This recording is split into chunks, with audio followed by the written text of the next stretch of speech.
আপনারা শুনছেন 99.6 story FM.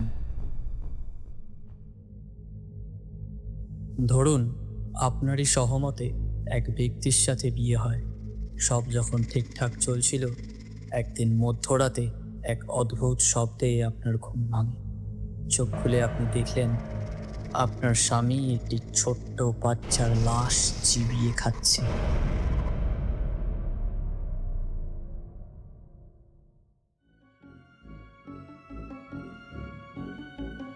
এরকমই একটি হাড় হিম করা ঘটনা নিয়ে 99.6 স্টোরি এফএম এর আজকের এই নিবেদন লেখক প্রিয়তম সান্যালের কলমে নরখাদক। এই গল্পটা আমার এক কলিগের কাছ থেকে শোনা। এটা কোনো গল্প না, বলতে পারেন একটা সত্যি ঘটনা। সেটাই আমি একটু গুছিয়ে আপনাদেরকে গল্পের আকারে বলছি। ভ্রমরকে আজ ছেলেপক্ষ দেখতে এসেছে। ভ্রমর ছোটবেলা থেকেই মামার কাছে মানুষ। তার যখন 1 মাস বয়স, তখন তার মা বাবা মারা যান। ভ্রমরের বাবা মা তার জন্মানোর কিছু মাস পরে তার মায়ের প্রিয় বন্ধুর ছেলের সাথে সবার মত নিয়ে তাদের বিয়ে ঠিক করে রাখে। এটা সে জেনেছে তার মামার কাছ থেকে। ভাগ্নিকে বড় করবে বলে মামা বিয়ে করেননি, কিন্তু মামা তার বিয়ে দিয়ে তার দায়িত্ব সম্পন্ন করতে চাইছে। আজ ছেলেপক্ষ ভ্রমরকে দেখতে এসেছে। এই প্রথম ভ্রমর তার মা বাবার ঠিক করা ছেলেকে সামনাসামনি দেখবে। অভি তার বন্ধুদেরকে সাথে নিয়ে এসেছে। এর আগে অভি ভ্রমরের মামার সাথে 2-1 বার দেখা করেছে, কিন্তু ভ্রমরের সাথে তার একবারও সামনাসামনি দেখা হয়নি। অভিও ভ্রমরকে এই প্রথম দেখবে। ভ্রমর অভিকে দেখে একেবারে প্রেমে পড়ে যায়, কিন্তু সে লাজুক মেয়ে, কিছু বলতে পারে না মুখ ফুটে। অভি প্রথমে নিজে কথা বলা শুরু করে। দুজনের মধ্যে অনেকক্ষণ কথাবার্তা চলে। হঠাৎ অভি ভ্রমরকে একটা অদ্ভুত প্রশ্ন করে বসে। আচ্ছা আচ্ছা, সবই তো শুনলাম, কিন্তু তুমি রান্না বান্না কেমন পারো তা তো জানা হলো না। আগে রান্নাবান্না সবই পারি, ওই মোটামুটি। আচ্ছা, তুমি মানুষের মাংস কতভাবে রান্না করা যায় তা জানো? মানে? এমন অদ্ভুত প্রশ্ন শুনে অবাক চোখে ছেলেটির দিকে তাকালো ভ্রমর। এমন অবস্থায় সবাই নিজের ব্যক্তিগত মতামত ও ভবিষ্যৎ পরিকল্পনা নিয়ে প্রশ্ন করে থাকে, কিন্তু এরকম অদ্ভুত প্রশ্নের জন্য ভ্রমর একদমই প্রস্তুত ছিল না। অভি একটু হেসে বলল, আরে, জানতে চাইছি যে তুমি বিভিন্নভাবে মাংস রান্না করতে পারো কিনা, তাহলে মাংসের বিভিন্ন স্বাদ পেয়ে তৃপ্তি করে খেতে পারবো আর কি। ভয় পেয়ে গেলে নাকি, হ্যাঁ? না না, ভয় পাইনি। আরে, আমি মাঝে মধ্যে এরকম মজা করে কথা বলে থাকি। তা বলো, না করতে পারো তো নাকি? হ্যাঁ, হ্যাঁ, হুম। অভির মাংস খুব প্রিয় খাবার, আর এতটাই প্রিয় যে মাংস নিয়ে প্রশ্ন করতে গিয়ে আবোল তাবোল কী সব বলে ফেলেছে। অভি আর কিছুই জানতে চাইল না। চুপ করে কিছুক্ষণ ভ্রমরের দিকে তাকিয়ে থেকে ঘরের বাইরে চলে গেল। ভ্রমরকে তেমন কোনো প্রশ্নও করল না, তাকে কিছু বলার সুযোগও দিল না। ভ্রমর মনে মনে ভাবতে লাগলো, তাকে তার হয়তো পছন্দ হয়নি। ভ্রমর চেয়ার থেকে উঠে গিয়ে দরজার পাশে দাঁড়িয়ে অভি এবং তার মামার কথাবার্তা শোনে। কথা শুনে ভ্রমর অবাক হয়ে গেল। অভি মামাকে জানালো সে আজ বিয়ে করে তাকে নিয়ে যেতে চায়। মামা বাবু, আপনি যদি কিছু মনে না করেন, আহ, আমি আজই ভ্রমরকে বিয়ে করে নিয়ে যেতে চাই, যদি আপনি অনুমতি দেন। কি বলছো বাবা আজ? আহ, এত তাড়াতাড়ি সব কিছু ব্যবস্থা করি কি করে বলো তো? আহ, একটা তো সময়ের প্রয়োজন আছে নাকি? তাছাড়া আত্মীয় স্বজন সবাই আছে। এই একমাত্র মেয়ের বিয়ে বলে কথা। আহ, আর এখনো একা থাকে। ঘরের কাজের জন্য আমাকে ওর প্রয়োজন, বুঝতে পারছো তুমি? কি করি? আর আর এইভাবে হঠাৎ বিয়ে, আমরা তো কেউ প্রস্তুত নই। এই মুহূর্তে কেউ প্রস্তুত নই বাবা। আহা, কোনো কিছু দরকার নেই মামাবাবু। হ্যাঁ, আপনি আমার মা বাবাকে ফোন করুন, আমি মা বাবাকে সবটা জানিয়ে এসেছি। একদম চিন্তা করবেন না। আপনি ফোনটা করুন। মামা ফোনে অভির বাবা মায়ের সাথে কথা বলে বিয়ে দেওয়ার সিদ্ধান্ত নেয়। অভি তার এক বন্ধুকে পাঠায় গাড়ি থেকে কিছু একটা নিয়ে আসার জন্য। ভাই সুমন, ওই গাড়ি থেকে জিনিসপত্রগুলো নিয়ে চলে আয় তো। যা, নিয়ে আয়, নিয়ে আয়। সবাই দেখে আশ্চর্য, অভি সাথে করে বিয়ের সবকিছুই নিয়ে এসেছে।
অভি নিজেই গাড়ি চালাচ্ছে, ভ্রমর তার পাশে বসে আছে, পেছনে তার 3জন বন্ধু।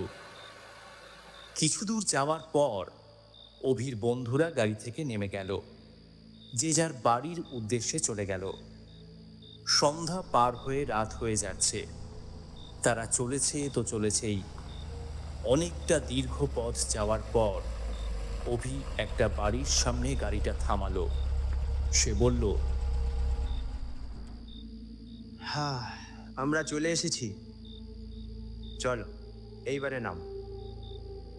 বাড়ির সামনে কাউকে না দেখে ভ্রমর একটু অবাক হলো। অভিকে খুব শান্ত গলায় জিজ্ঞেস করলো সে। বাড়িতে কেউ নেই?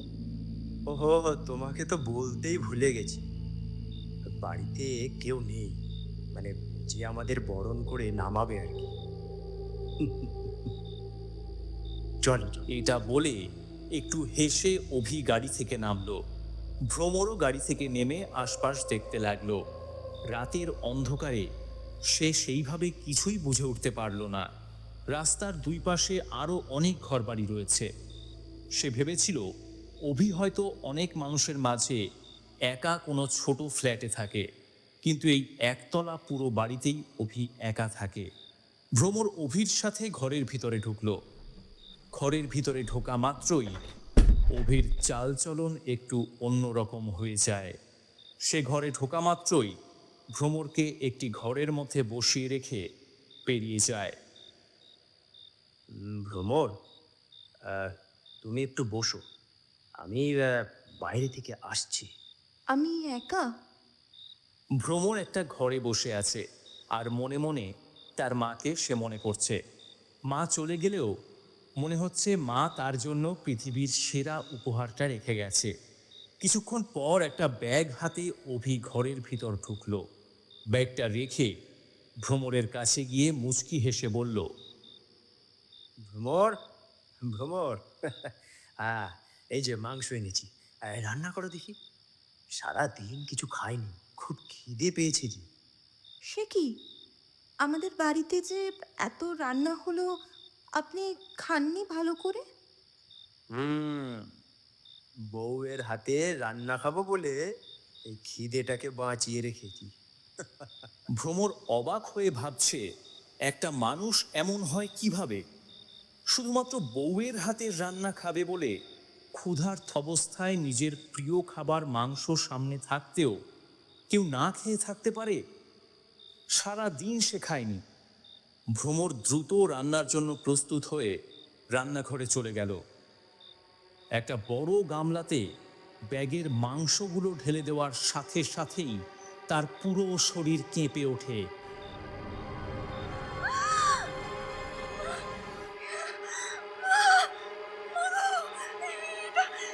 এবং ভয়ে চিৎকার করে ওঠে সে।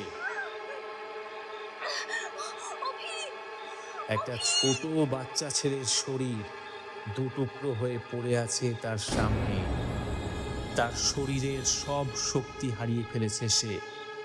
তার চিৎকার শুনে অভি রান্নাঘরে চলে আসে।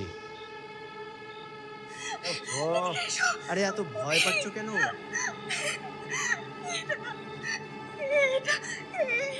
আরে এটা তো মাংস।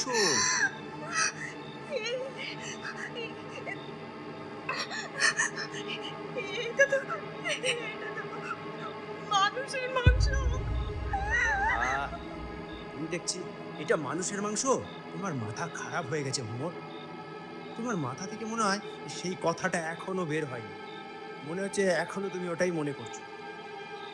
ভ্রমর পিছন ঘুরে দেখে সত্যি গামলার মধ্যে কিছুটা খাসির মাংস রয়েছে। সে অবাক হয়ে যায়। কিছুতেই বুঝে উঠতে পারে না যে গামলার মধ্যে আস্ত একটি মানুষের দুটো কাটা অংশ ছিল। আরে বাবা, আরে সত্যি, আমি সত্যি দেখেছি একটা একটা একটা একটা বাচ্চার শরীর কাটা। আমি ভুল বলছি না, আমি সত্যি দেখেছি। তুমি তুমি বিশ্বাস করো, আমি আমি আমি আমি ভুল দেখিনি। একটা একটা মানুষের বাচ্চা কাটা। বিশ্বাস করো। আরে ওসব মনের ভুল। নাও নাও নাও দেখি, জমিয়ে মাংসটা রান্না করো দেখি, খুব খিদে পেয়েছে ভ্রমর। এই বলে অভি রান্নাঘর থেকে বেরিয়ে যায়। ভ্রমর রান্না করতে থাকে। রাতের খাওয়া দাওয়া সেরে দুজন মিলে ঘুমোতে যায়। হঠাৎ মাঝরাতে ভ্রমরের ঘুম ভেঙে যায় এক অদ্ভুত শব্দে। দেখে পাশে অভি নেই। রান্নাঘরের দিকে যেতেই তার চক্ষু চড়ক গাছ হয়ে যায়। সে দেখে যে বাচ্চাটিকে দুটুকরো অবস্থায় দেখেছিল, সেই বাচ্চাটিকে অভি বসে বসে দুহাত দিয়ে পশুর মতো ছিঁড়ে ছিঁড়ে খাচ্ছে।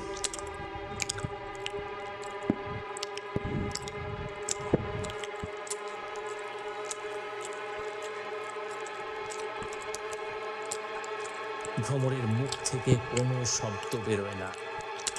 সে চুপচাপ বিছানায় গিয়ে শুয়ে পড়ে। পরের দিন সকালবেলা ভ্রমর অভিকে তার এক স্বপ্নের অভিজ্ঞতা বলে। আগের দিনের ঘটে যাওয়া ঘটনাই অভিকে বলে সে। আমার না খুব ভয় করছে অভি। আমি আমি কাল রাত্রিবেলা স্বপ্নে খুব খুব খুব বাজে একটা স্বপ্ন দেখেছি। দেখলাম দেখলাম আমাদের রান্নাঘরটায় একটা লোক বসে একটা বাচ্চা ছেলেকে কিরকম করে খাচ্ছে। খুব ভয় করছে অভি।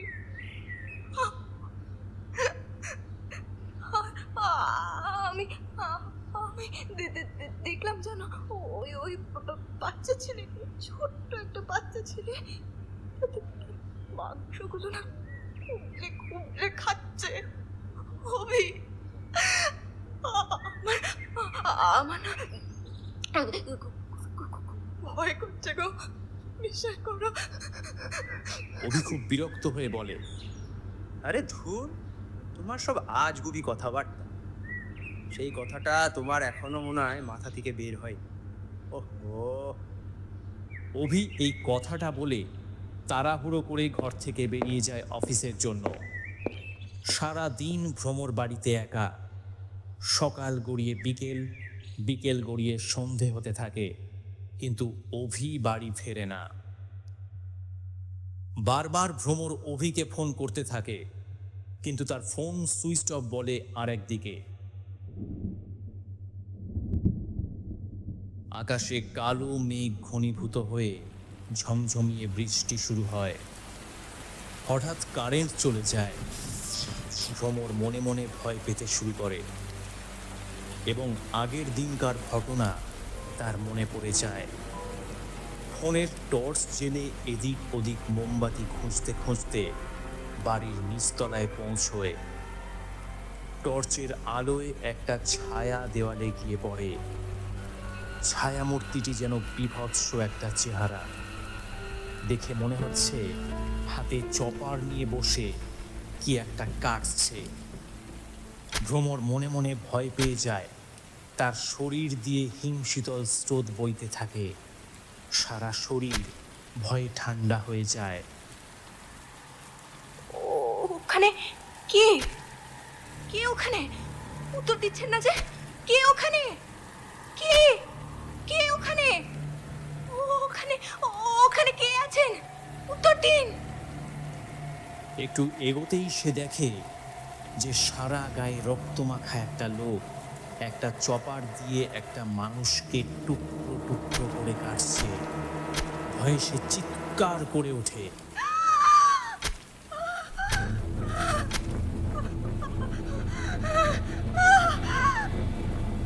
পালাতে গিয়ে দেখে দরজার সামনে আরো একজন চপার হাতে দাঁড়িয়ে। কি বিভৎসতার চেহারা! যেন চোখ মুখ থেকে রক্তের লালা ঝরছে। আস্তে আস্তে এগিয়ে আসছে তার দিকে। সে ভয়ে আড়ষ্ট হয়ে আসছে। চিৎকার করলেও তার গলার আওয়াজ যেন সেই বাড়ির বাইরে বেরোচ্ছে না। ভয়ঙ্কর মূর্তিটা যেন তার দিকে এগিয়ে আসছে। যত কাছে এগিয়ে আসছে ততই মূর্তিটার মুখটা স্পষ্ট হচ্ছে তার কাছে। ভ্রমর বুঝতে পারে সে এক নরখাদকের পাল্লায় পড়েছে। সে বুঝতে পারে এই রাত তার জীবনের শেষ রাত হতে চলেছে। মূর্তিটি এগিয়ে আসে চপার হাতে তার দিকে। এক কোপ বসায় তার গলায়। ফিনকি দিয়ে রক্ত পড়তে শুরু করে। তার বিভৎস উল্লাসের আর্তনাদ, সে কি ভয়ঙ্কর শব্দ! রক্তমাখা নরমুণ্ডটা নিয়ে তার কাঁচা রক্ত সে পান করে। তাকে টুকরো টুকরো করে কেটে তৃপ্তি করে খায়।